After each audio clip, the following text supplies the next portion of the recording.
Hello and good evening. Welcome back to the Exit Light podcast in the presentation of Soulbound Part 4.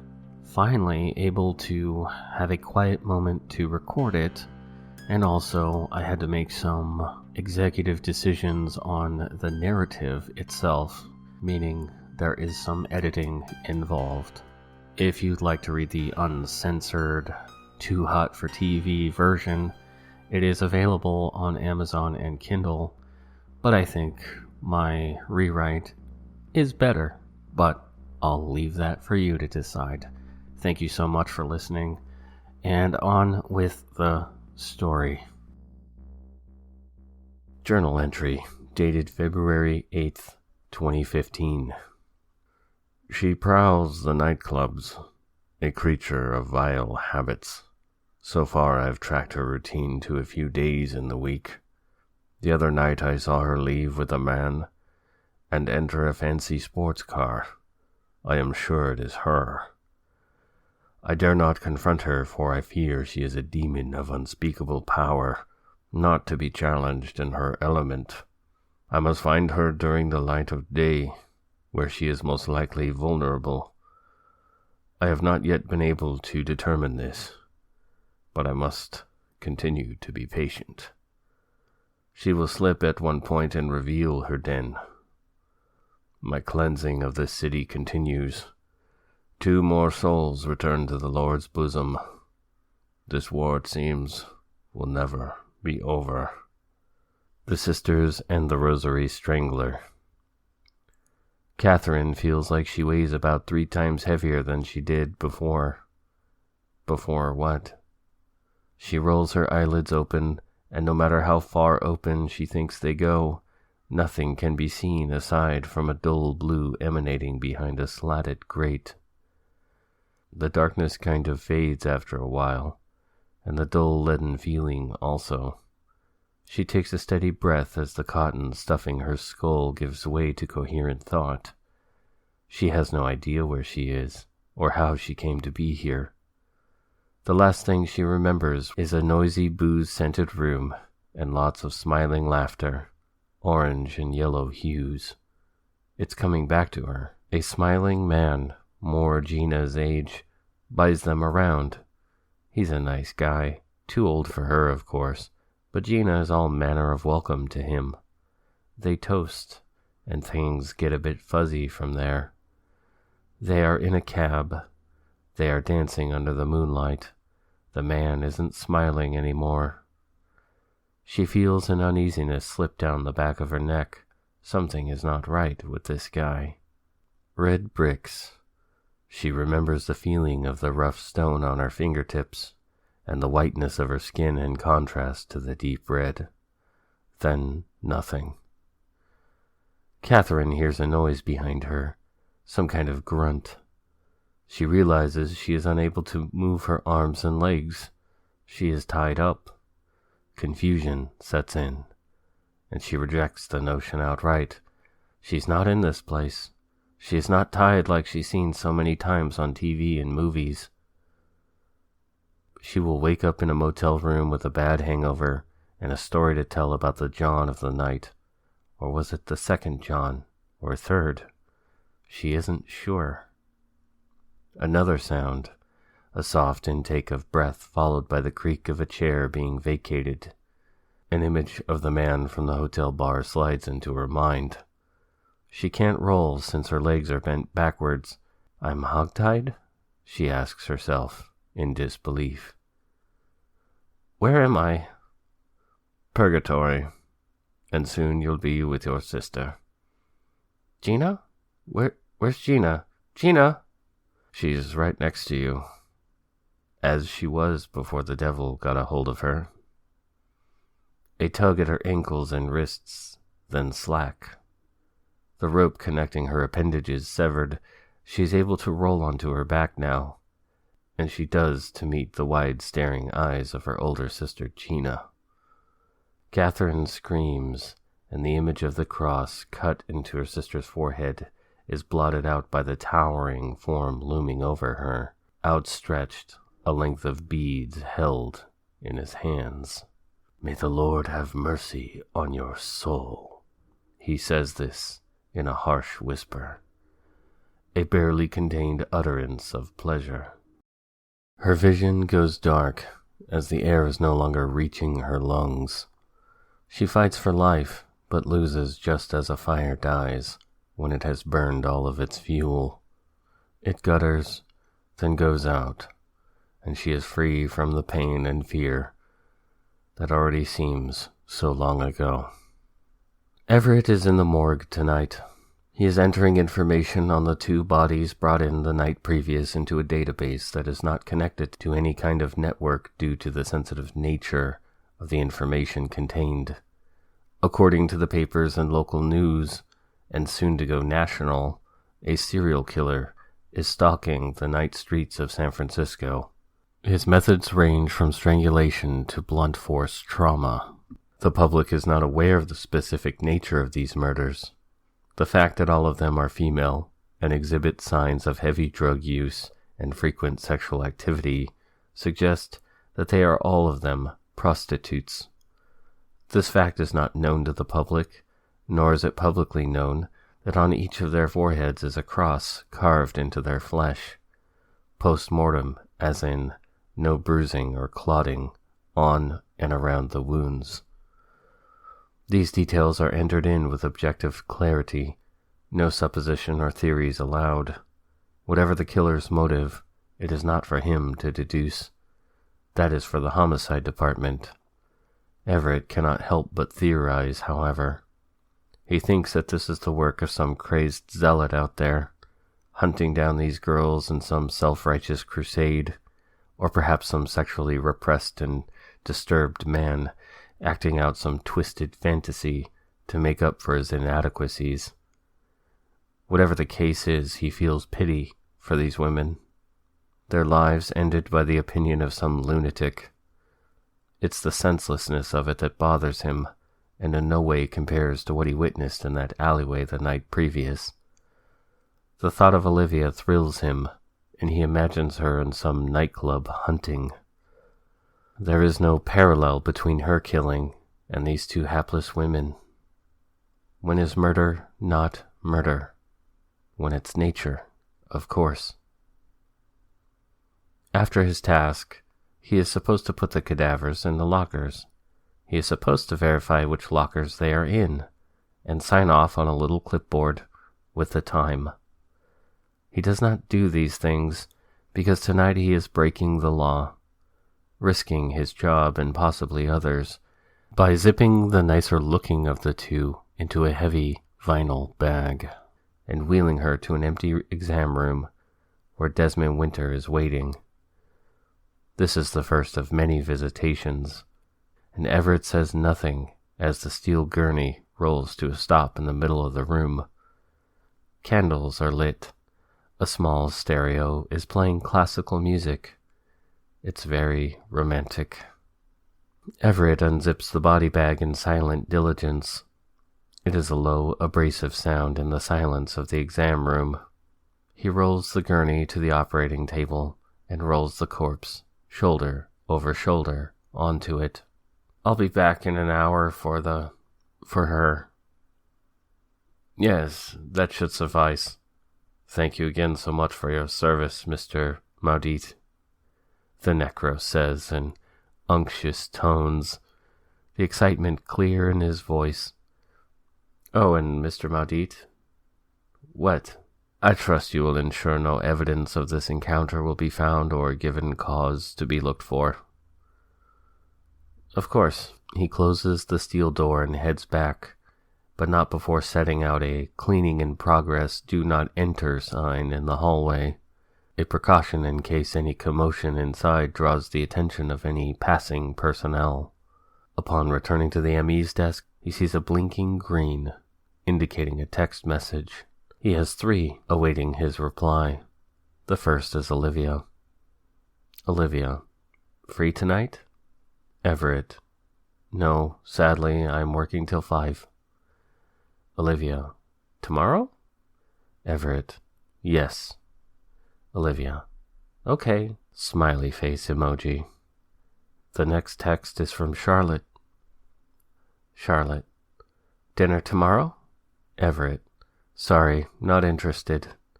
Charlotte. Fuck you, Than, asshole. It's then, not than. He laughs quietly.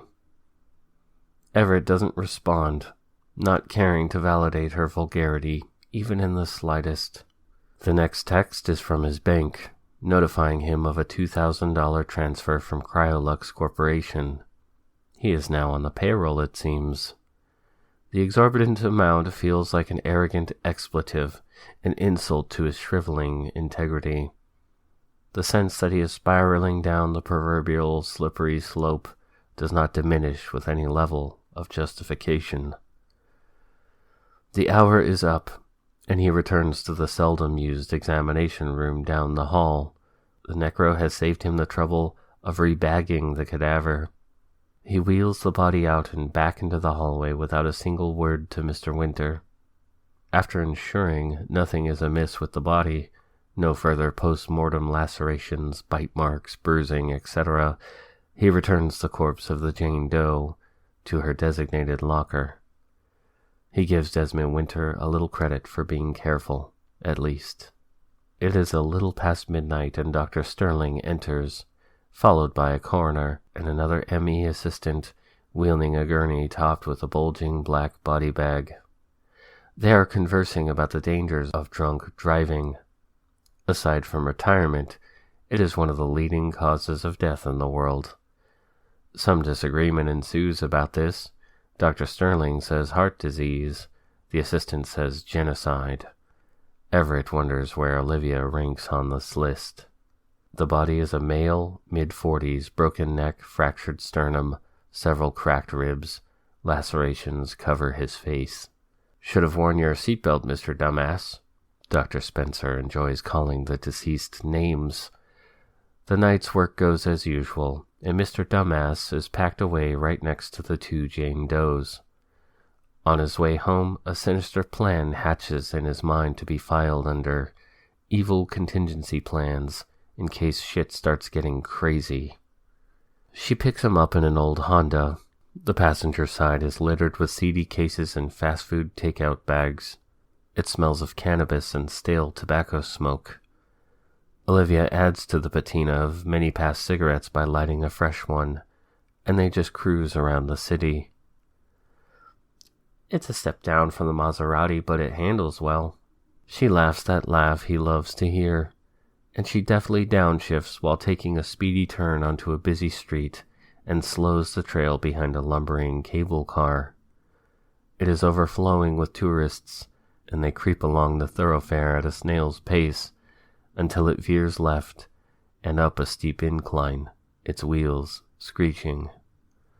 She hits the gas and they are soon careening over the Golden Gate Bridge. They are behind a long line of taillights as they follow them up a winding road into Muir Woods. They pay for parking, then pay for the full moon hike. They didn't bring flashlights, but that's okay. The sky is clear and the moon above them is bright. Redwoods crowd around them like brooding sentinels, huge trunks that spear up from the ground like monuments, reaching sometimes hundreds of feet into the air. The pack of night hikers, all armed with flashlights, moves along, leaving Everett and Olivia farther and farther behind.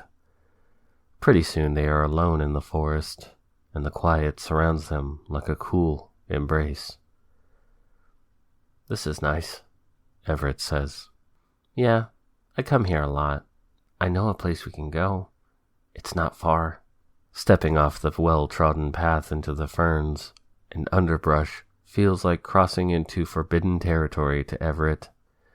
This is how horror movies start. A young couple traipsing through the forest at night, while a hulking monster with slavering jaws watches and waits for the perfect moment to spring on them. Except, his monster is a short, pale girl wearing a black miniskirt and combat boots. If something is hiding out there, it better watch out. Olivia guides him through the woods for a while, before they are walking on a narrow deer trail, heading upwards through the silent giants. A stream cuts across the path, moonlight rippling over the shallow water. They step over it with ease. She looks back at him and smiles. Almost there. She reaches for his hand, and they hike up a switchback to find a little shack nested against the hill. There is no door. A family of raccoons scurry out a back opening in the wood in hissing little clicks as their home is invaded. The floor is dirt and bare except for a few empty bottles and cigarette butts that are scattered around. Moonlight fills the shack from a plexiglass skylight, slightly carpeted with coniferous refuse and bird shit. The walls are covered in etchings, graffiti, and smears of chewing gum. Olivia grips his hand and pulls him down. He is on top of her. Her kiss tastes of peppermint, lucky strikes, death, and exhilaration. Her thin arms are like cables holding him, pulling him into the oblivion of her being, into and under the mountain, down and down and down, and then she whispers, "I want you, Everett." These 4 words banish his ability to speak in any known language. The inarticulate grunt he utters is enough, and then they are fucking. Time gets all screwy. He doesn't know how much of it is passing between rushes of exquisite friction and the inevitable climax. In this liminal space they are one organism, inextricable, forge welded, each of them displaced into the other. Her body is trembling, and for a moment loses the tenuous restraint on her preternatural strength, but he doesn't notice the pain as he orgasms. She lays her head on his chest and listens to his heart return to resting pace, and he strokes her hair, both of them as yet unwilling to break their visceral connection. Everett cannot compare this to anything he has experienced, and files this away in his mind under, "No, it was better than that." "I'm sorry," she says after a while. "About what?" he says, but he knows what she means. "I squeezed you kinda hard." "Yeah, maybe, but it was perfect. You're perfect." They lie together in the dirt, smoking cigarettes. A B-52 song called Love Shack lodges itself in his mind, and he chuckles when he hears Olivia humming it herself between drags. "That was new," she says, finally breaking the comfortable, quiet spell. "You mean that was your first time?" "I don't think so. Well, yes, as a vampire." Everett finds a shard of glass. The edges aren't too sharp, but the shape of it makes it ideal for some impromptu wood etching. He wants to leave a reminder here, in addition to the history the structure has witnessed over the years. "And?" he asks. "I wanted to see if I could do it. Now that I know I can, I think it's good." "I'd have to agree with you there." He's pushing harder into the wood as he's carving out the last bit of a difficult O. He cuts himself, rather deep he assumes, since blood wells out of his thumb and is streaming down his wrist, dripping onto the floor. His first concern is tetanus. His second is Olivia. She doesn't even blink at the sight of his blood, and pulls a cocktail napkin out of her purse and wraps it tightly around his thumb. Her hand is cold, devoid of the burning life he felt within her only a moment ago. His worry falls away like a stupid joke.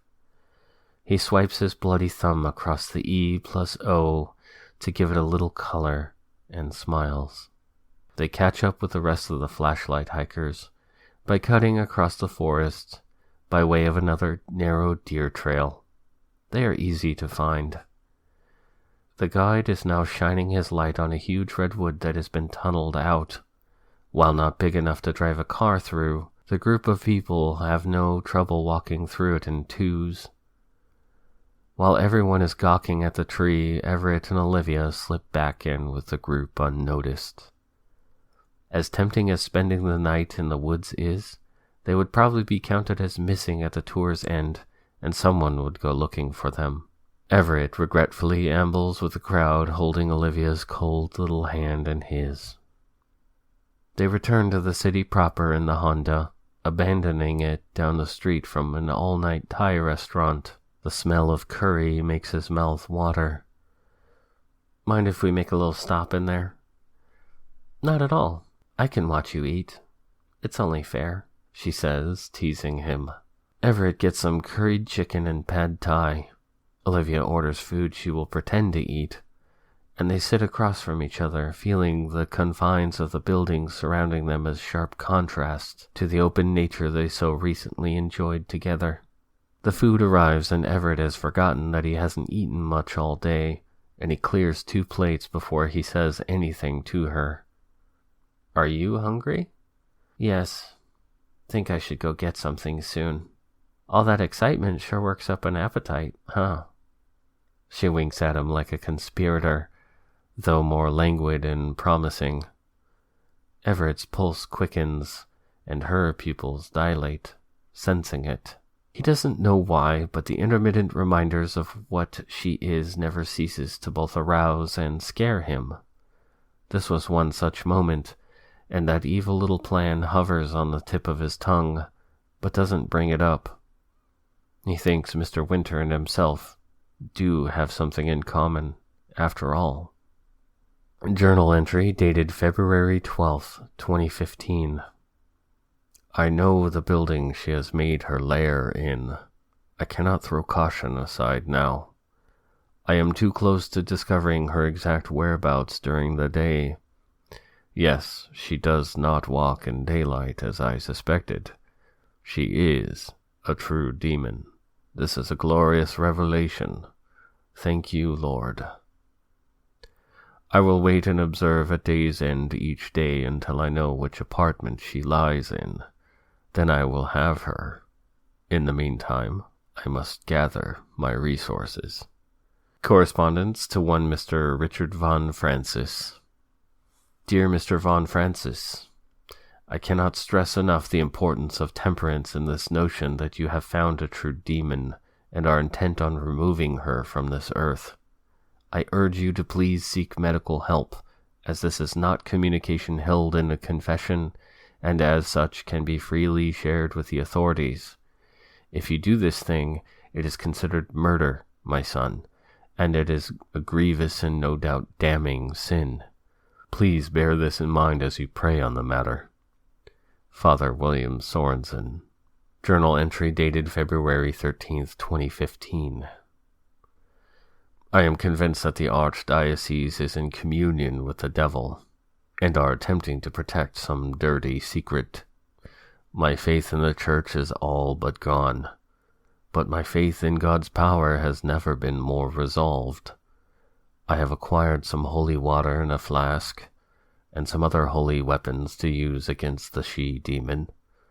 There are only 4 more floors for me to stake out. I will know at last. A few weeks pass, and in this time he has seen Olivia 4 nights. They explore the city and each other's bodies as frequently as they can. Each time they have a romp, it is in a different place, secluded yet obscenely public. Once was on the roof of a high-rise building, another in the flickering lights of a gas station bathroom. She confesses that she feels more alive after feeding a few times, but the sexual energy that is released during their sessions causes her to feel drained and starved. While totally worth it, it has increased her appetite and has to work extra hard to avoid that horrible feeling she calls blood starvation. He also has several late-night visitations at the morgue by the necro, who is starting to grow on Everett, as he is technically on the same boat, though Everett feels he is on the side with a much better view. His bookshop job during the day is filled with foggy-eyed yawns, and Glennis is becoming more waspish with him, as he is admittedly lax in his duties there. She caught him sleeping on a pallet under his jacket in the storeroom, and had to send him home, shaking her mane of red curls at him furiously. He can at this point quit this job, but he does like it, and doesn't want to abandon the odd little family he has acquired there. Tonight is another scheduled appointment with Mr. Necro. All the dead prostitutes have given Mr. Necro plenty of entertainment, but it seems the killings have abated, and though Everett is happy that people aren't being murdered as much for the time being, he is concerned about the supply of fresh corpses to satiate the Necro's lust, or whatever the hell he is doing for that hour alone with them. He arrives to find Dr. Sterling and Jerry sawing open the chest of a very fat woman. Her skin is peeled back like the entrance to a small tent, exposing a thick cushion of fascia, yellowed and marbled with purple veins.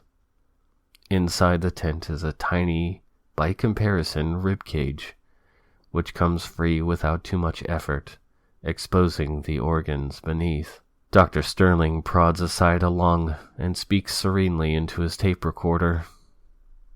The heart appears to be in a state of cardiomegaly, roughly twice the size of a normal one. Muscle tissue is gray and soft.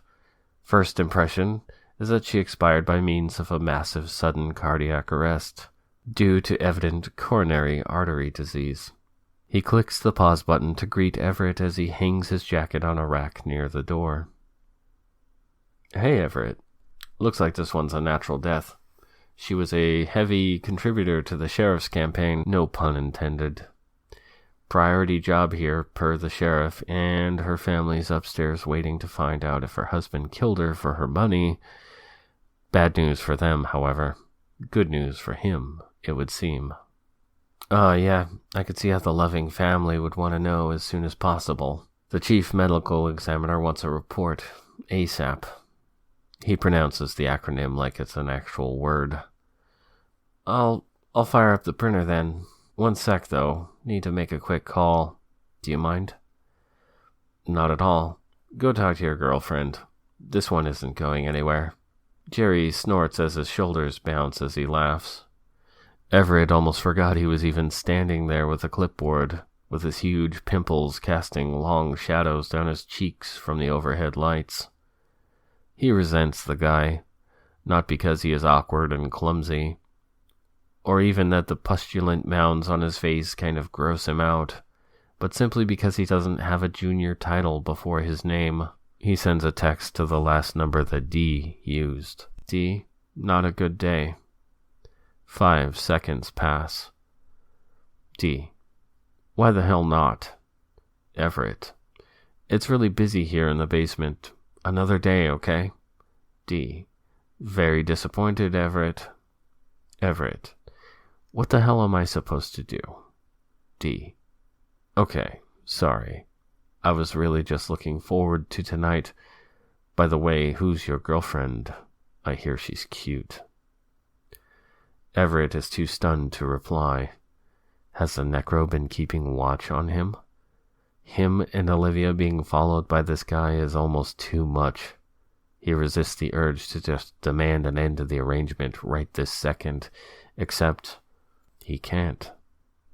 He knows he's at a disadvantage, if not by reason, then by sheer buying power. Mr. Winter promised to make his life hell if things didn't go in his favor. He doesn't know what level of Dante's hell, and doesn't care to find out. But to involve Olivia? What if they find her during the day? What would they do? And the thought of this man in a room with Olivia while in her death-like state, well, he isn't exactly sure, but he can guess, and it pisses him thoroughly off. His evil plan rises to the forefront once again. It's time to carry it out, it seems. Everett, 2 days. We'll make it up to you, I promise. D, fine. 2 days. I don't care if you have to procure the party favor yourself. Remember what I said. Any similarities he thought he had with this man are severed and cauterized. Desmond Winter needs to disappear.